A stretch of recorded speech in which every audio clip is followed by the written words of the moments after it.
What's up, everybody? Welcome to another video. We're in week 24. Hopefully you have 1 or 2 weeks left of your fantasy playoffs. In some leagues I'm just starting some. In some weeks I am now entering into the semifinals. Hopefully I'll be going through that in this video. But for this video, I'm gonna be breaking down the best worst schedules, my favorite forward, defenseman, and goalie streamers. And then at the end of the video, I'm going to get into kind of what I did in my quarterfinals matchups in the FantasyPuck Patreon League against another diamond ranked player on Yahoo, and give you a rundown on my strategies and how I like to play fantasy playoff matchups each week to maximize my opportunity to win and move on to the next round. So before we get into this video, guys, make sure you leave a like, subscribe if you're new to the channel. It's been a really long season, but we've made it here so far. My name's Mike, and let's jump into the video.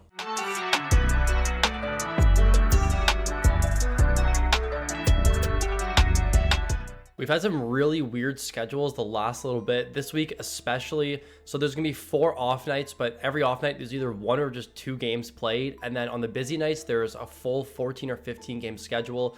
So there's 4 teams you're gonna wanna prioritize here. It's gonna be Anaheim, Vegas, and Vancouver and Buffalo. So for this video, the reason I wanna be targeting Vancouver and Buffalo is because they are the only team that have at least 2 off nights. So I'm not going to be looking at streaming Anaheim and Vegas players. Yes, they have 4 games, and yes, they have 1 off night game, but on the 3 games that they play on the busy nights, you're probably not going to be able to roster those stream players. So Vancouver and Buffalo, those are my priority targets for this week because I want those players on the off nights. The busy nights are full 14, 15 games like I mentioned, and it's likely that a waiver wire pickup probably won't be making your starting lineup, especially if you're in a playoff spot right now and you're entering the semifinals. You probably have a good enough team that there shouldn't be anyone on waivers that will fill into your lineup. I will quickly glance over the worst schedule. Don't like this part of the video, but March 26th, 28th, and 30th, the busiest nights of the week, 14 or 15 games. There's 4 teams with 2 games, and you're going to want to have to make decisions. If you own fringe players on one of those 4 teams, Brandon Hagel is an example in Tampa, and you want to drop him to stream a player that's going to maximize your schedule this week, I understand it's late in the season. It doesn't matter anymore. With Timo Meier, another guy, he's been really hot, but if you need to drop him to add a player to maximize your schedule, to stream a goalie, to stream a defenseman, it's worthwhile. Now, the rest of the schedule, the teams I didn't mention yet, all of those teams play 3 games on 3 busy nights. So like I mentioned in the intro, if you skipped it, I'll just say it quickly. The 2 teams I want to be targeting this week, Buffalo and Vancouver, because they have 2 off night games. I don't care about the 4 game schedule because on the 3 busy nights, they are jam-packed with games of 14, 15 games. So your roster is going to be full regardless. So the first player I'm looking at, JJ Peterka, up to 20 plus goals. He's now skating line 1, power play 1. This Buffalo team's been really good, and at just 13% roster, you can likely add him to your team. Now, if you're looking for a different style of player, you're looking for some more hits, maybe a higher floor, Jordan Greenway's been extremely good, just 2% rostered, so deep leagues, definitely a guy you want to be looking to add. For some reason, he's on the top power play unit in Buffalo, and things have been working, so don't fix what isn't broken.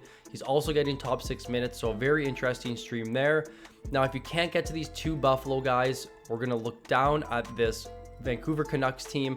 They don't have as many streamers that I like, but still Nils Höglander's been solid this season. 4% rostered, skating on the top line with Elias Pettersson and Connor Garland right now, and on the second power play unit. Now, if you can't get to Höglander, go for Connor Garland. A little bit less scoring this season, but still a really strong year for him. And he's skating top 6 on the first line with Elias Pettersson and on the second power play unit. Good schedules this week. You can also be a little bit creative here and add these Vancouver guys for the first 2 games. Like you can see March 25th and 28th, and then add a Buffalo player for the second half of the week, March 27th, March 29th, March 30th. So you can get kind of creative with this. I would recommend likely adding 2 players from the 2 separate teams in these matchups for this coming week, but still, these are my favorite streamers for this coming week for forwards. Now, for defenseman streamers, I can put Byram as the number 1, but it doesn't matter here. Byram and Power, my 2 favorite streamers this week, both under 50% rostered. I think Byram has a lot of hype around him, and he's likely owned in all competitive leagues right now, but maybe you can still get to Owen Power at 25% roster, pair 2, power play 2. If not, Bowen Byram, pair 1, power play 2. Very, very similar spots for both of them. Very high floor defensemen and good opportunities this week. If not, you got 2 guys that are playing pair 3 and pair 2. but still very solid hit volume, very solid block volume. Zadorov actually just scored his 5th and 6th goal just last night. So Zadorov and Myers, two interesting streamers this week. Definitely don't like them as much as Power and Byram, but there's not really many good power play 1 defensemen from these two teams, because we know that Dahlin's 100% owned, Quinn Hughes is 100% owned, and outside of that, there's really not much I like from the defensive end, but these 4 guys are the guys I would want to be targeting. Now, this is my favorite part of the video, and this is going to allow me to segue into the second half of the video where I kind of go through my matchups for the week. So typically what I do, and in our FantasyPuck Patreon league, that's the example league I'm going to use because it's definitely my most competitive league that I play in. We have 4 ads per week, and for me, I typically like to add 1 forward for the week that's going to get me a couple extra games, and then use my last 3 ads for streaming goaltenders. So for this week, Daniil Tarasov, someone I've been streaming quite a bit. He's been extremely good on a Columbus team that allows the second most shots against per game. So if you're in points leagues, you want to be streaming goalies that are going to get high volume. It doesn't matter what the goals against. If he gets 3 or 4 and still gets 35, 36 saves, it's very good. So the reason why I like Tarasov so much this week, not only has he been good, but the matchups are strong. So on the road against Arizona, not really the best matchup, but then the 2 games against Pittsburgh is where I'm really intrigued. So Pittsburgh currently has the 24th best goal rate in the league at 2.88 goals per game, but then the 3rd best shot on goal rate. So not only will likely Tarasov make 35, 36 plus saves because of how often Pittsburgh shoots and how much Columbus allows shots on net, but they also don't score a lot of goals. So I assume Tarasov is going to get maybe 2 starts this week. It's really, really hard to say right now. But for me, I'm holding Tarasov. I own him in the Patreon league because I have Demko on waiver on the IR Plus, and I wasn't able to get to DeSmith. So this is a goalie I'm going to be looking to add for this week. Now, if Tarasov, you can't get to him, DeSmith, I assume is likely owned. It's difficult to say because Demko is supposed to be back this week, and I hope he is because I have a couple tough matchups that I really need him back for. But very good matchups this week for the Vancouver Canucks. They have a road game on Monday, which is an off night against the Kings. The Kings are very, very similar to Pittsburgh. They don't really score a lot of goals, and they shoot a ton. And then they also play on the Sunday night, the final game, the nail in the coffin game against Anaheim at home. A very, very favorable matchup. So DeSmith here is a really good ad under 50%. Lastly, again, there's not really a lot of back-to-back matchups this week, especially good ones. So with Grubauer and Decord, I know Decord's a little bit higher owned, but if you can get to Grubauer this week, they have a really good matchup. He seems to be taking the net. If he can get these 2 starts against Anaheim earlier in the week, it could be very favorable to you. They're one of the lowest goal scoring teams in the league, and the totals are likely to be 5.5, and I can see Seattle being plus or minus 200 favorites or more. So very, very favorable matchups for Grubauer and Decord this week. If you can get to either of them, I would say definitely want to be prioritizing that. But I will jump into the next part of the video where I will break down my week and kind of what I like to do when streaming goalies and when streaming players to maximize your opportunity in your fantasy schedule. Okay, I'm going to do my best to go through this with you. Hopefully my face cam isn't that bad. So this is the FantasyPuck Patreon League. It's using Yahoo standard scoring, and we have 4 ads per week. This is the semifinals matchup against Jacuz, a very, very strong player on Yahoo. He's in the diamond tier. This is the FantasyPuck Patreon email. So I'm in gold tier, but typically I'm a diamond tier player in my other leagues. So this is the quarterfinals matchup. Again, Jacuz, very good team, very good player. So you can see the teams on the side here. I end up finishing in 4th place or 5th place, and Jacuz is in 3rd. So at the start of the week, I struggled right away. I had Markstrom on IR+, I had Demko on IR+, and I need to make moves. So in the week prior, which would be at the time of recording this video, so this is prepping you for the next week, I had 1 ad left for the end of the week. I was up in my matchup. I had a TJ Oshie, who had a very good schedule this week. He had 3 off-night games. Unfortunately, got injured, but that's fantasy. You gotta play around with it. So I added Oshie to prep me for the week. And then on Monday, I added Oliver Bjorkstrand, who also had 2 off-night games this week and 4 games on the schedule. I evaluated my team and realized I could play him on even some of the busy nights. So with Bjorkstrand and Oshie, those were my 2 forward ads for the week. One was the week prior, so I didn't burn an ad for this week. And then Bjorkstrand, I burned the ad on for the start of this week. Hopefully it's making some sense. So what I like to do in these matchups is I'm very active on Twitter around 11 a.m. to noon Eastern.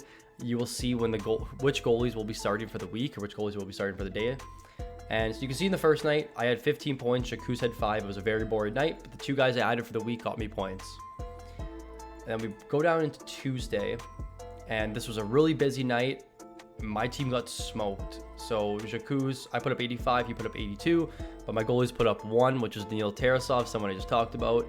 And then you can see his goalies put up 34. So right away, not really in a good spot for the week. I was projected to lose, had to make some moves.